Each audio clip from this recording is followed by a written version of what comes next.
시작할까요? 네.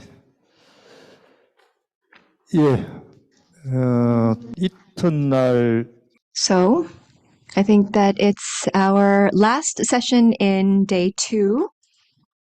So we'll talk about the review of peace issues and climate justice movement in East Asia. I am the moderator, and I am coincidentally a public official. I am Min-chul Kim. So, in fact, I was really questioning and skeptical whether I should be the moderator of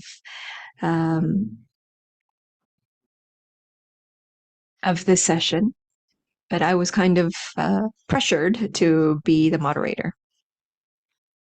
I think that you should quite know this theme well, but then if you dive deep into it, I think that none of us know this session or this subject quite well. So it's an issue of climate crisis, an issue of peace, and also an issue of the global issues, regional issues. So we have 2 presenters today. So first of all, we'll talk about how we are dealing with climate crisis and the future of East Asia. We have various different discussions going on, and we'll be talking about the fundamental critiques and criticisms, and to rephrase how the capitalistic structure and the regime, under the capitalistic regime, how we will be able to overcome the climate crisis. And now Professor Kim Hyun-woo from the Institute for Degrowth and Alternative will deliver the first presentation.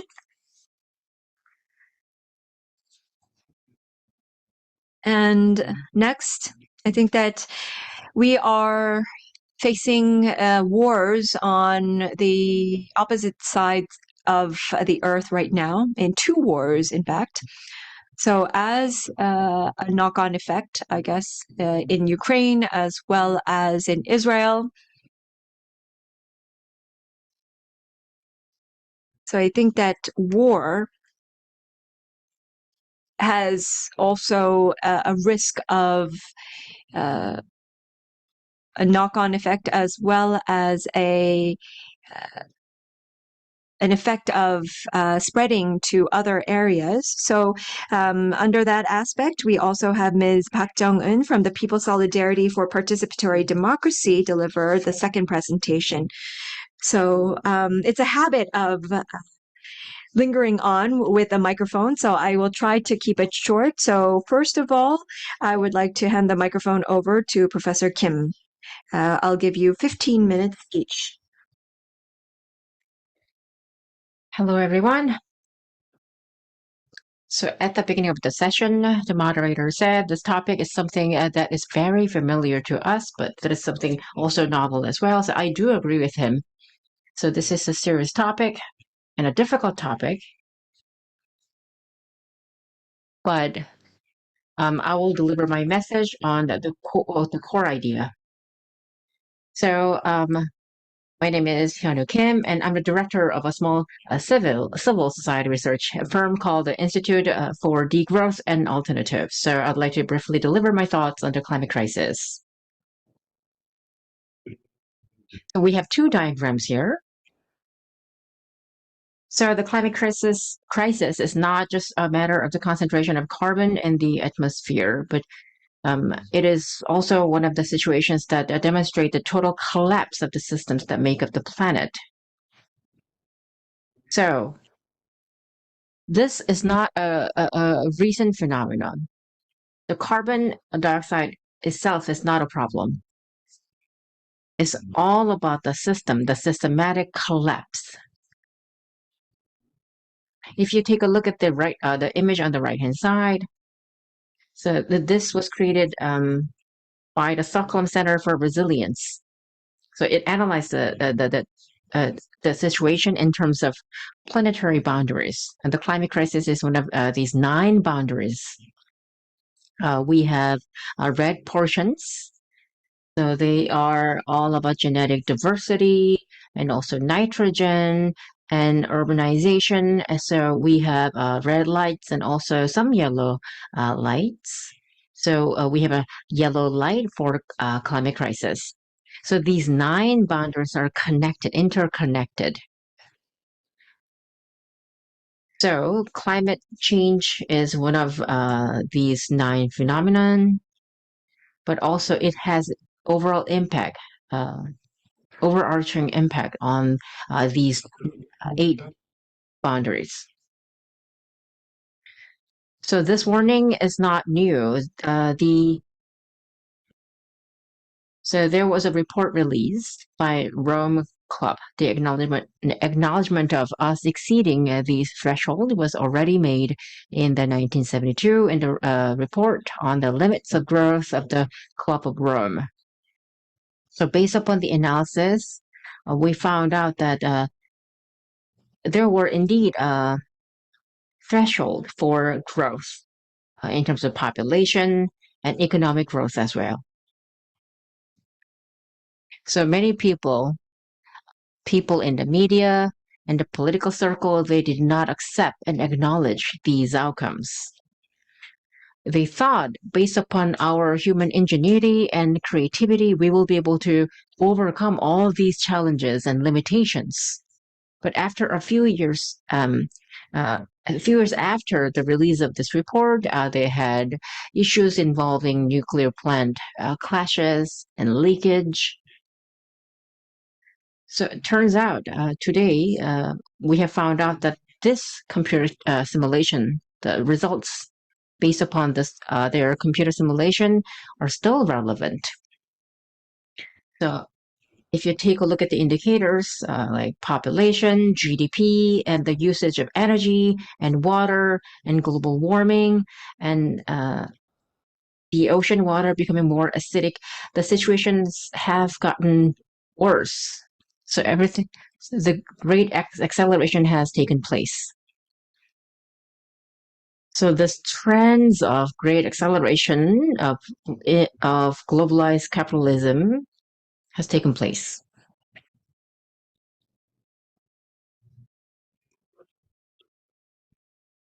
So let's talk about sustainable development. This is obviously a well-known concept. This has been utilized by UN as well. So we have talked about the importance of sustainable development since 1980s.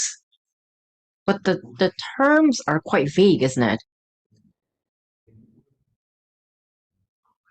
And it was too, in a way, dull to attract the attention from the general public. And it is not sufficient enough to respond to the actual climate crisis that we are faced with. So it is not sufficient enough. So based upon this sustainability concept, we will not be able to achieve development as we want. So we have this newly coined term, the adaptation. So we have to go beyond just being adaptive to the changes.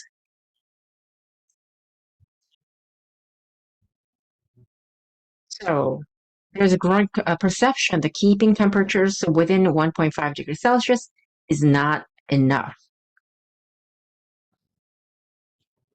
So this is not something that we can disregard. This is the sort of serious notion. And we have to ask ourselves, whether we are responding to these changes properly, and if we are ready to take on these challenges.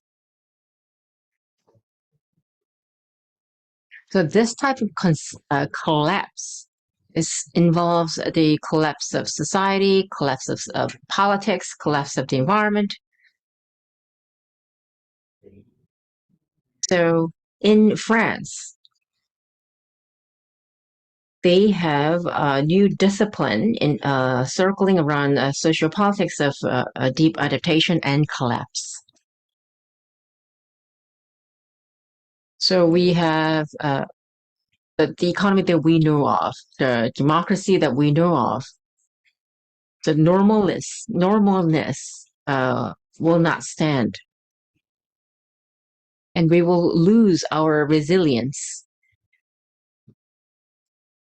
So, which is going to exacerbate the uncertainty of our geopolitical situation. So situations will be very unstable and uncertain.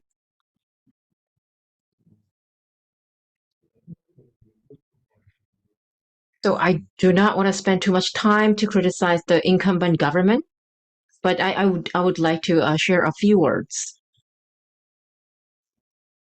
The Yoon administration,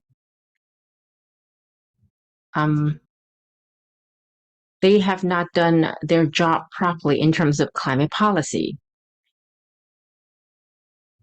The Korean government has repeatedly failed to achieve the goal they have set up in terms of climate policy. But they have not sort of had proper reflection. Rather, they have tossed the burden to the next administration. A few days ago, there was a news article which came out. So the Korean government's the reduction target is a lot higher than the actual figure, which is why we are falling behind by 30 to 40%. But the government does not see this as a problem. And the Yoon administration has instead focused on promoting the nuclear industry. But as you know, although we promote the nuclear industry, we will not be able to cut back on our carbon dioxide emission. If you take a look at the red line here on the graph, so that was the reduction goal submitted by the Moon administration. The purple line on top of it is the revised goal submitted by the Yoon administration.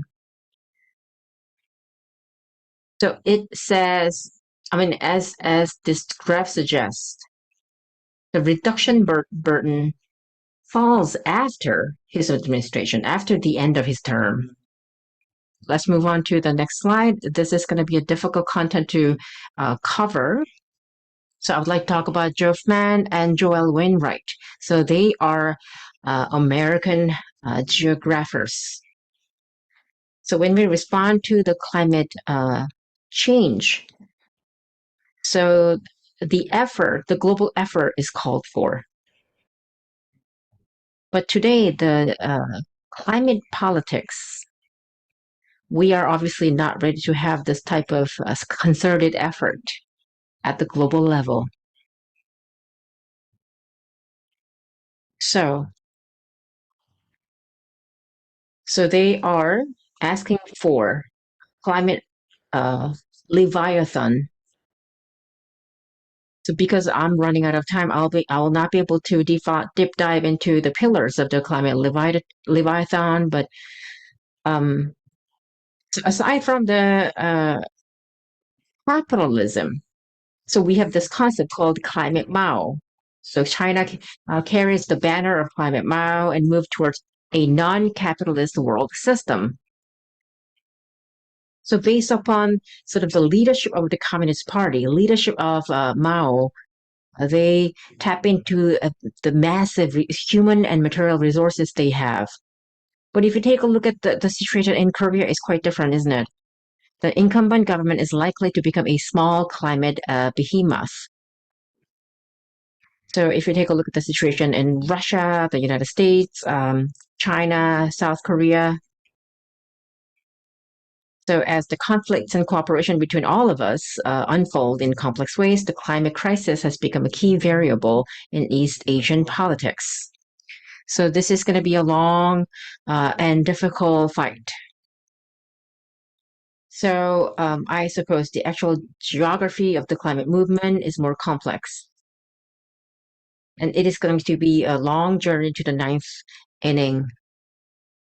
So I suppose we have some limitations of the climate movement and governments as well. So if you take a look at the situation in East Asia, the three countries or most of the Asian region are not on a common agenda or in contention, even though they are in a very important position in terms of carbon emissions.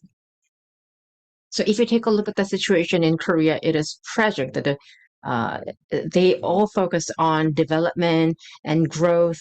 So they all continue to focus on these two aspects only.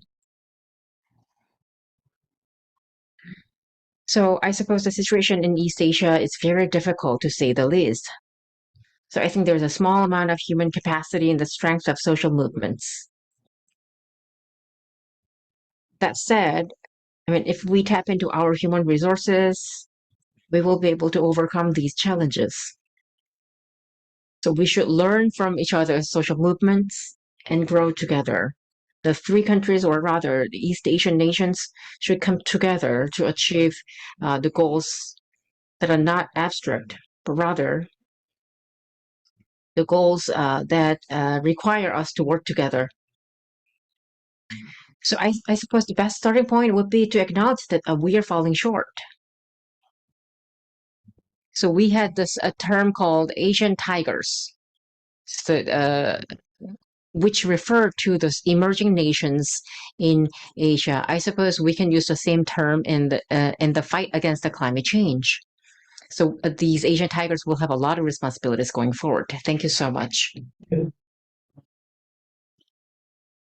Thank you. So I suppose you had two keywords. Number one, SDG. So that is now confronted with a lot of limitations. Second, in order to resolve this climate change, you came up with a brand new model. And also, then what next? What are we going to do about it? The political capacity, especially the capacity of the politics, the political circle, and also media sphere as well.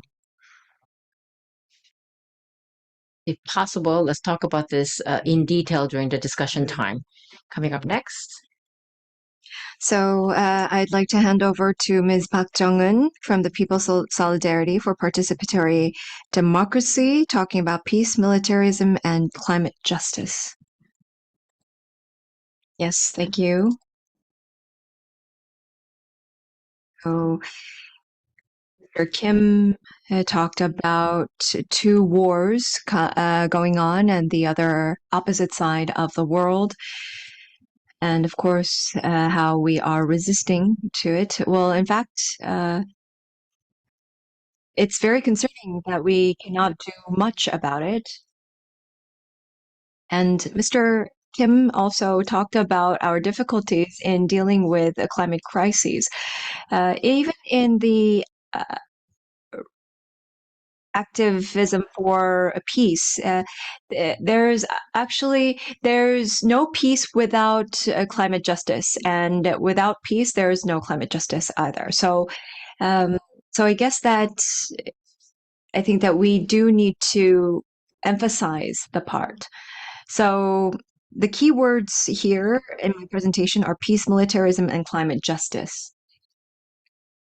And recently in the Peace Alliance, we have been talking about there have been discussions in the movements striving for peace on the Korean Peninsula. So the peace and discussions for the denuclearization and peace regime on the Korean Peninsula is actually, and the accord that was settled on the Korean Peninsula was actually, this kind of accord is now being threatened. I think it was already in September. On the 26th of September, there was a march from the military. It was something that was very unprecedented in front of the Gwanghwamun Plaza.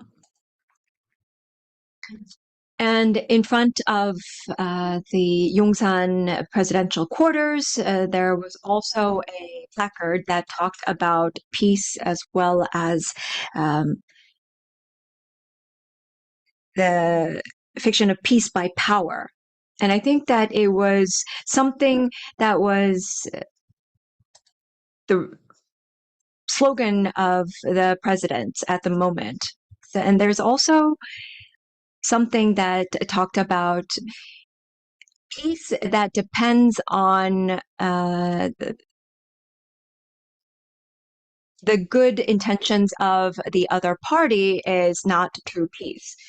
And this is something that North Korea mentioned. North Korea has mentioned that we cannot trust your good intentions and just give up on our nuclear armament and nuclear power. So this is the current status of the relations between North and South. But the current Yoon administration is actually requesting it. So this is actually, there's no relation because this is actually based on fake peace. I have been talking about complex crisis. After 1991, that accord that was forged in 1991, there have not been any kind of discussions or negotiations. And North Korea's armament and nuclear power has now advanced to a very advanced level. And the U.S. is now seeking to sorry about that. I thought you were going to move my PowerPoint slides on.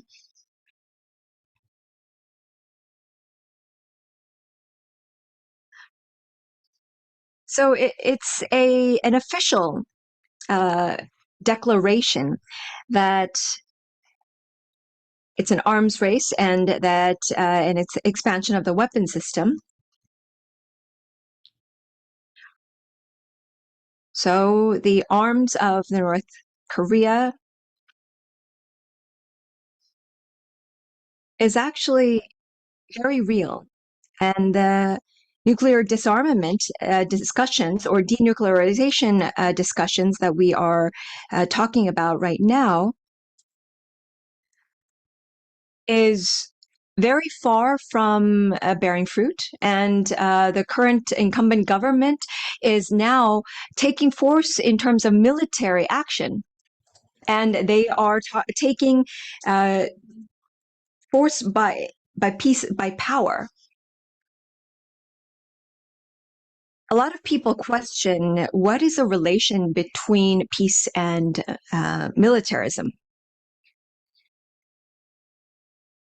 If you look at the lowest unit that emits the most carbon dioxide or greenhouse gases, that's the United States. So if you look at climate problems, Ukraine, the Russian war, if you look at the arms that they are using, there's tons and tons of greenhouse gases and carbon emissions in that process. Wars, conflicts, and arms race is one of the major causes that emits carbon. And the report that Sipel, actually based in Stockholm,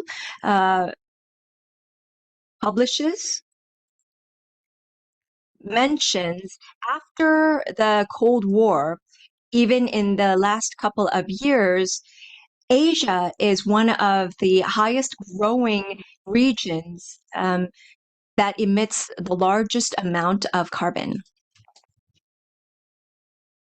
So climate issues is one of the key issues, and digital is also another key issue. Ukraine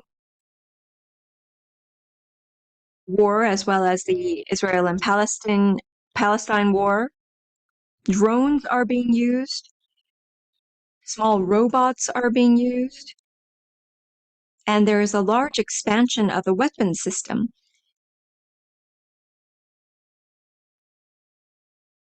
And I think the United States also has started the war on terrorism.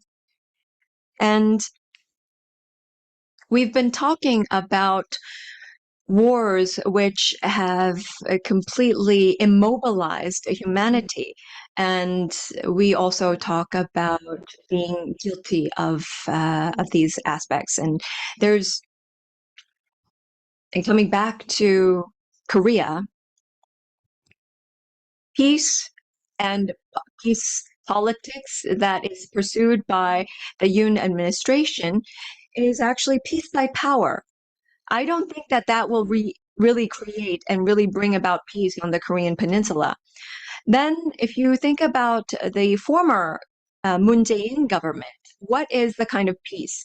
That was actually pursuing exchanges, cooperation to bring about change and transformation in North Korea, to address nuclear issues within North Korea, and to resolve the North-South relationship. That was actually the most focused government that focused on mending relations with the North and South, as well as addressing nuclear disarmament. And that's why they had the Panmunjom Declaration in April of 2018, as well as the Singapore Accord. However, that actually ended in such a short term. And they also, with the Hanoi No Deal in 2019, all of the denuclearization wishes that the Moon Jae-in administration pursued, there have been no conversations whatsoever after that. And there has been a complete disconnect between the North and South. And ever since 2019, because of COVID, there have been many countries that have closed off their borders. There have been a lot of discontinuances in humanitarian aid to North Korea. We were not even able to provide treatment to North Korea because of the sanctions posed by the UN. Then how can we actually pursue peace? I think there have been a sea change in the perceptions among the Korean society.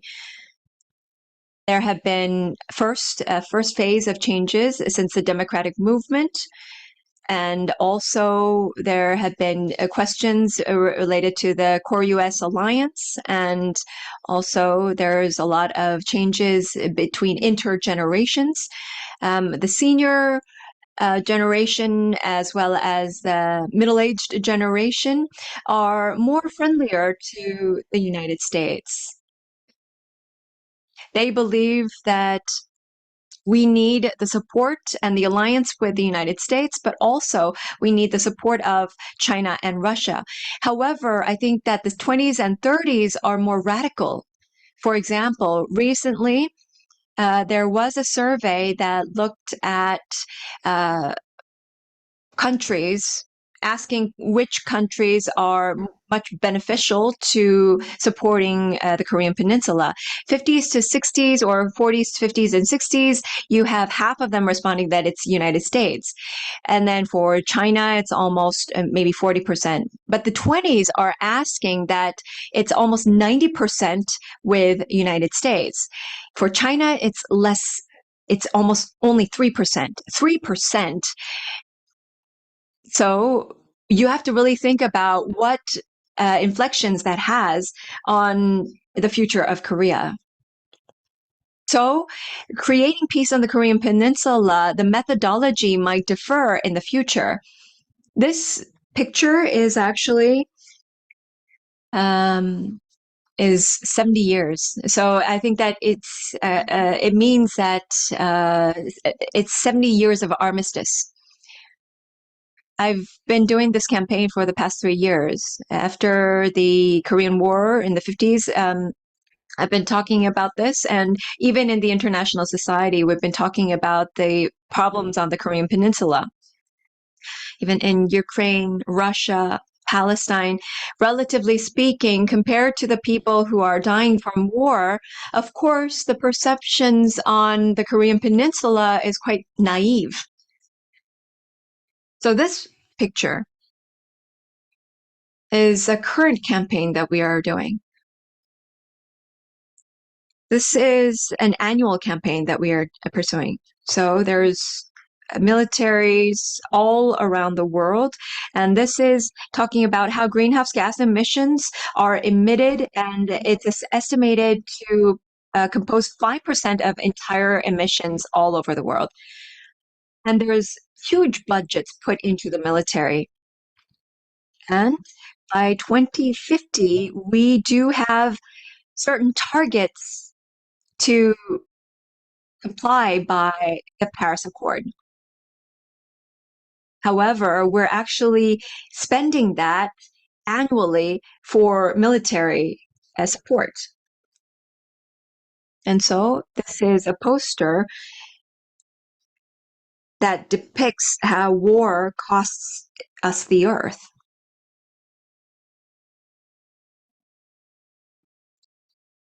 Then it's actually mentioning that let's just bring it down to a minimum, that it just allows us to protect ourselves, not more than enough, and that we have to protect people and the earth, that we have to focus more on human protection and joint common protection. This is something that we do to raise our voices every year. However, what we are seeing around the world is wars going on all over the world, not just one, but two and multiple areas. So once again, climate issues are affecting our peace and security. But I would also like to mention that arms race is also directly linked, and it's even affecting us even more direly. And I'll wrap up my presentation here. Well, while I listened to her presentation, I had a thought.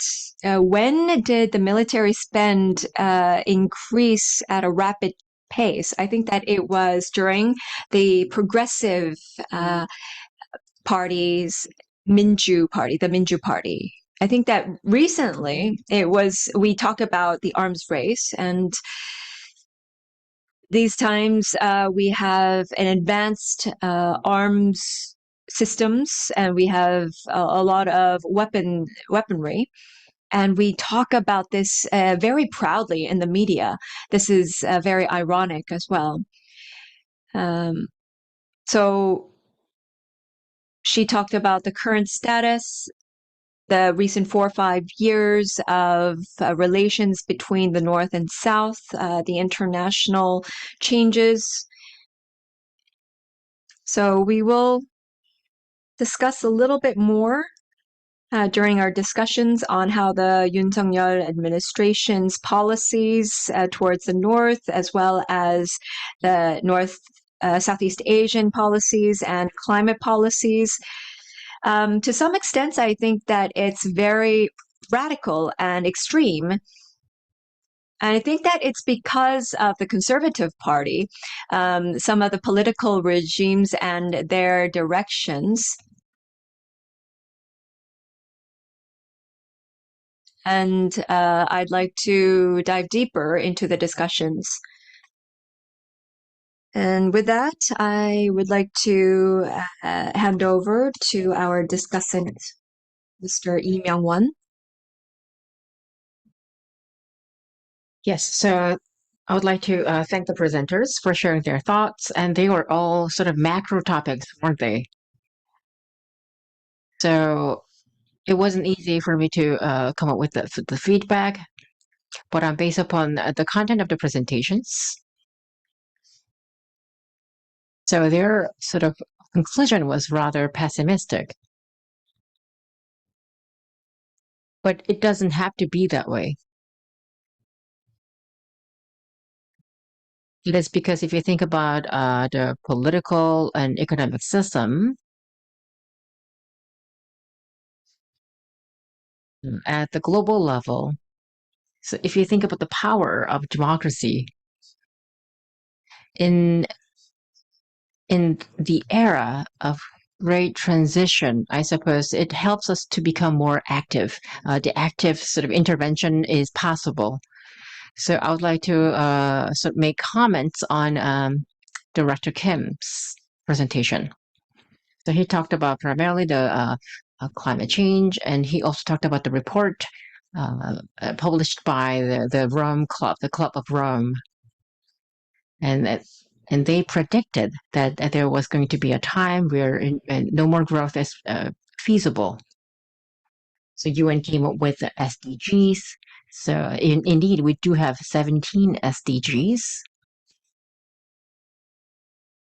So in case of a climate crisis, though, so whether it is about one nation's response or the global response, I suppose the public's perception has become more sophisticated. I have conducted a project involving 20-something, individuals at a university. So I found out that they have some concerns and they have their own thoughts about these issues. So we can utilize the political system called democracy. And indeed, we should proactively utilize the system that we can use. Let's say we have carbon neutral approaches, and also we have a Green Growth Basic Act, which was published on July 11th of 2013. And it was ratified, and also they organized a committee on these topics as they discussed the matters, including carbon neutrality and climate justice and transition of justice as well. And we do have, act and legal sort of grounds to carry out these activities. So I suppose we as citizens can utilize the National Assembly to conduct more effective measures, more effective activities. So this indeed is an important point. And also in this legislation, they have defined the role of the government. So I suppose this was ratified as a result of the successful activities carried out by the civic society. So if you take a look at the content of the regulations, obviously, we do have some limitations here as well. By 2050, we are going to cut down the carbon emission by 35%.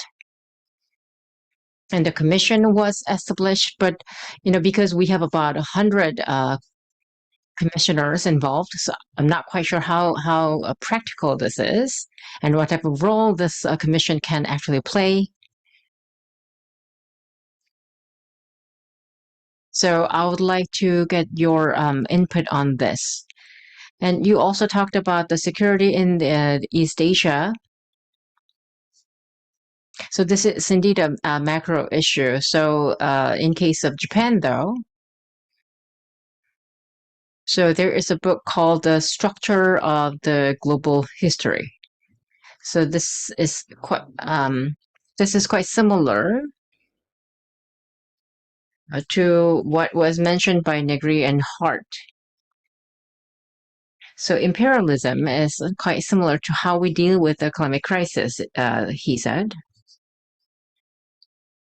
So since the 9/11 terrorist attack, so the incumbent hegemony of the global world.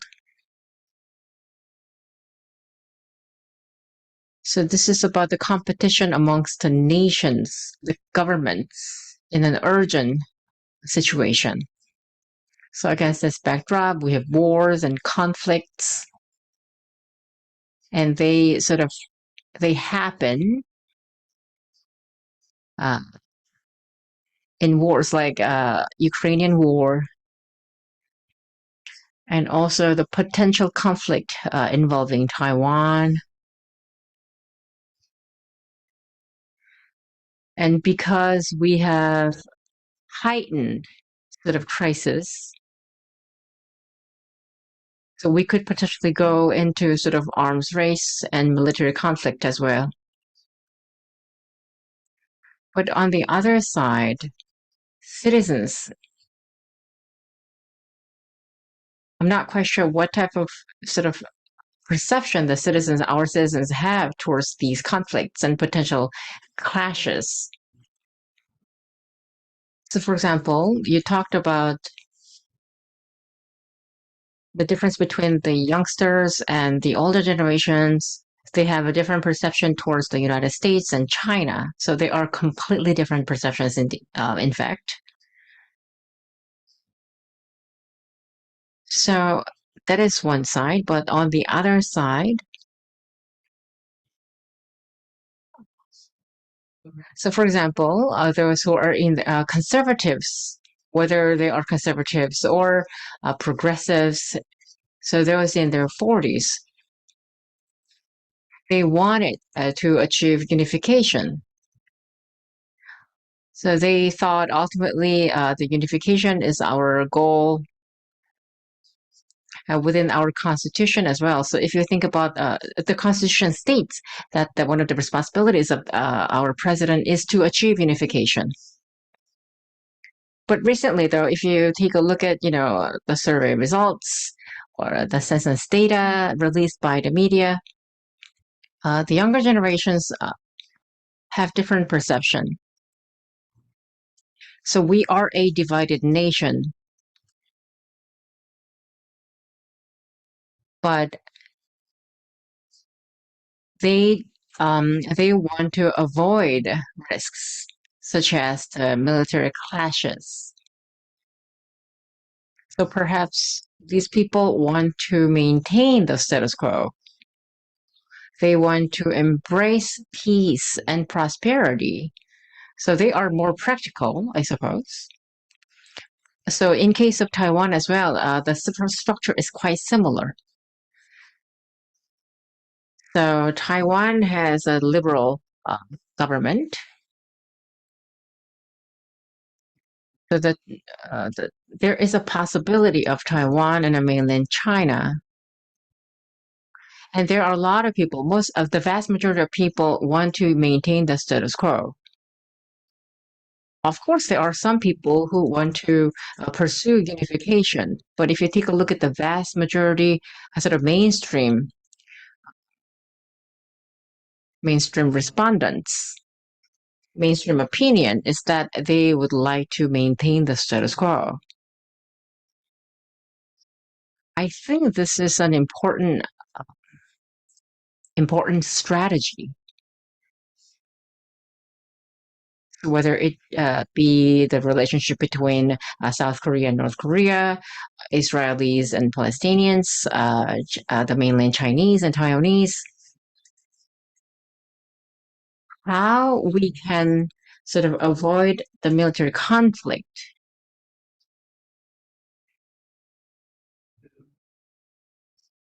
how we can avoid the potential threat and dangers. So that is also important strategy to minimize that type of risks. So I think the piece on East Asia is something that we have to discuss in detail. An in-depth discussion is called for. So the neutralization of Taiwan, neutralization of the Korean Peninsula. So what I mean by neutralization is that we have to utilize those geographic areas which is prone to have conflicts. We should neutralize them. And we should sort of expand and scale this type of peace. So we should have a dialogue, we should have sort of philosophy and perceptions, and I think citizens can play a role in this.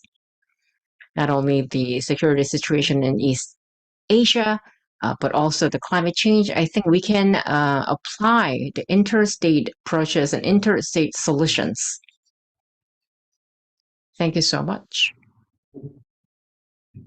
So thank you very much for the discussion. I actually majored in history. So I think that it's been 140 years since I actually talked about these issues. So I will change the order. First, Ms. Park, and then afterwards, Mr. Kim.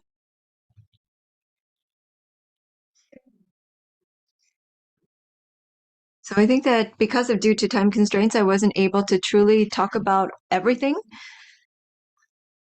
So I did mention in my paper, but I think that there was a survey conducted from the Seoul Peace and Unification Research Center. And in 2007, after 2007, there had been a survey conducted, mentioned that there is no necessity for unification. And the younger generation has mentioned that it's been the highest on record that the younger generation does not feel the need for unification. And they are concerned that peace or the peace politics related to the Korean Peninsula and unification, or all of it, the visions, strategies, everything, it's actually all over for them. It has nothing in relations to them. And all of the neo-Cold War, even if it's here, it's actually all over, and that we actually need to prepare for the new political change. Unfortunately, the current incumbent administration is pursuing peace by power, and they are reinforcing their security, and they're even in enlarging their budget for military.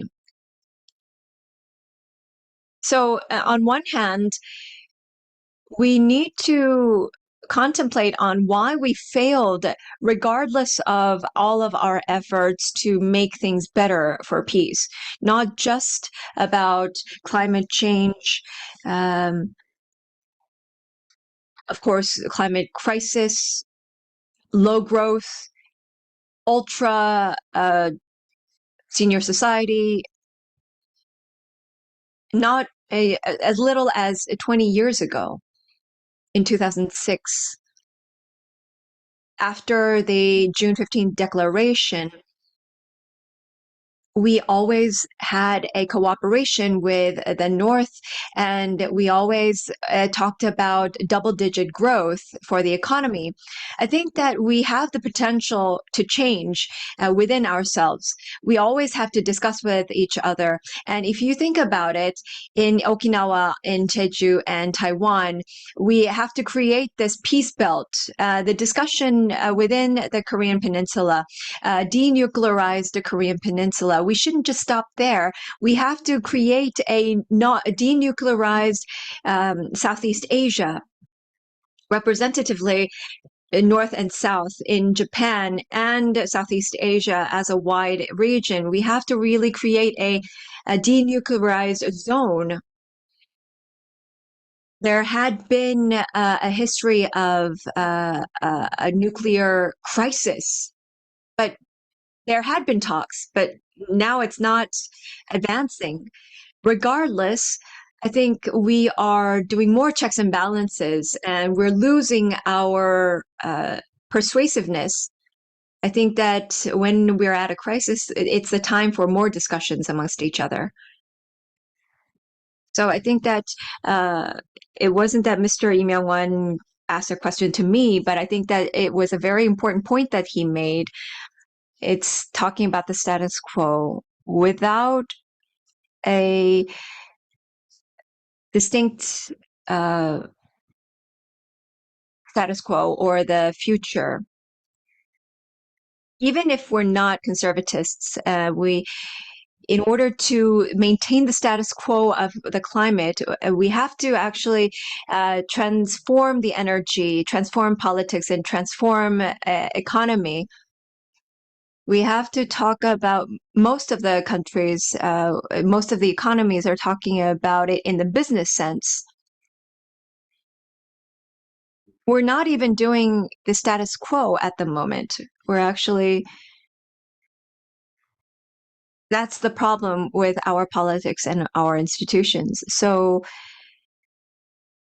we all have the committee on carbon neutrality, and I guess that could be a result of that. But we, of course, should aggressively implement that. But of course, I do comply with those suggestions. But then again, we do have the Green Growth Basic Act itself, but then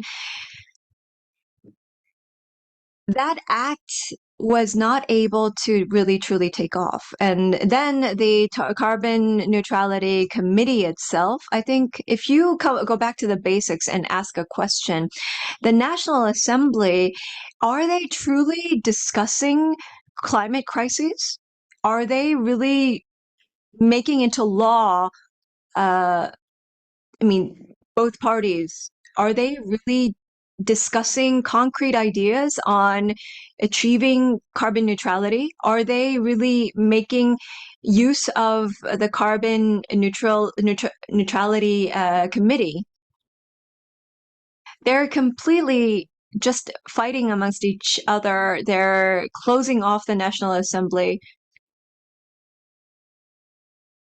In fact, France and the UK, they are gathering together the Climate Citizen Assembly, and in fact, they're legally or in other ways coming up with concrete methods and policy suggestions because they know that business or politics is not coming up with the solutions. So in the bigger scope of things, we do need to have a different scope or different opinion.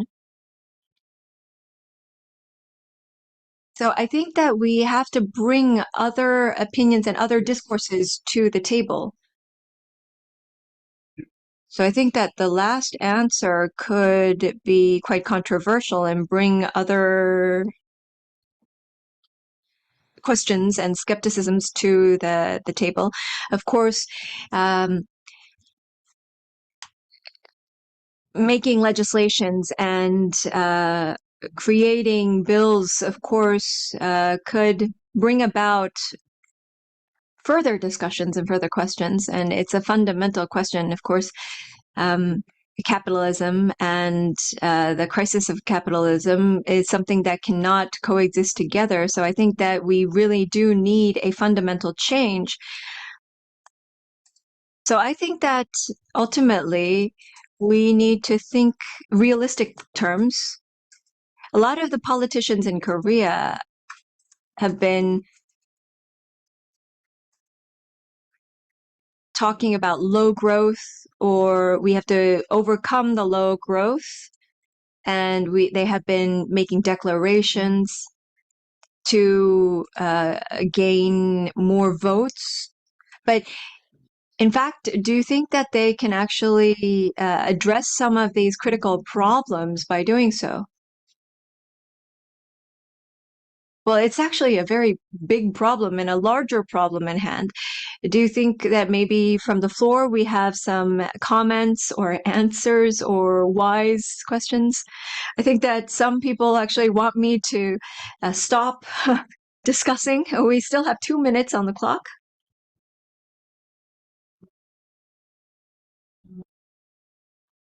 Maybe Professor Kim?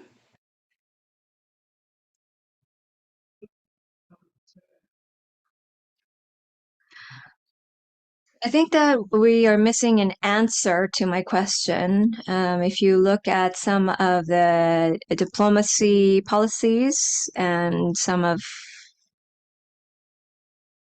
policies from the Yoon administration, what do you think, what kind of core relations do you think it has? Well, I'm not sure that there is an interpreter of the Yoon, President Yoon's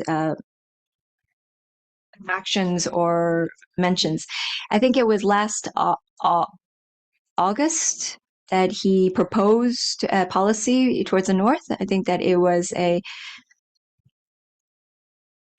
bold strategy. So it was back in 2008 with, I think that it was a new version of the Lee Myung-bak administration. So it was about giving up nuclear power, that it would be large economic support to the North. So I think that it's kind of a suggestion without an answer. At the moment, the annual military spend is close to 60 trillion won annually. This time around, it surpassed 57 trillion won. If you look at the annual reports every year, it's a huge amount. So it's a military country, not just involved in the system. Do you know how high we are ranked in terms of weapons imports? We are ranked 6th in terms of imports and exports as well. We're ranked 9th. We're also going to the UAE as well as other countries for the national defense diplomacy. Those weapons are actually going to Israel, to Hamas, to the Arab countries. Whether it's used for security, national security, or for attacks. And then Koreans are all rejoicing that we are selling so much weaponry. And so, as I mentioned, if we are to create this peace belt, we have to cut down on military spend and spend it on environmental costs and for peace. And that's up to us. I mean, so we have to overcome our pessimism as well. Lastly, Mr. Kim also mentioned that we really need to urge the civic society, apart from the National Assembly, to gather a large organization. Do you have a specific project in mind? Rather than a project, I think that I was just trying to mention that other countries, regardless of the incumbent government's National Assembly, they know that the budget and the policies are not enough. That's why they have the civil society that are stepping up. In Korea, they're only dependent on the National Assembly or the presidential office. So even with the presidential office and the National Assembly, if they get the support from the civil societies, I think that they could have synergy. In my perspective, I think that we're only trying to find the answers from politics. That's why I was trying to think outside of the box. So I think that that was quite significant. We're trying to find answers from outside the box. I think that that's also one of the key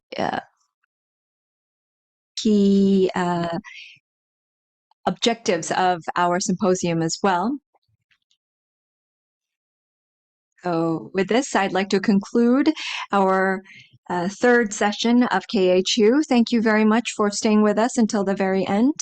And thank you for the presenters and discussant. Thank you very much.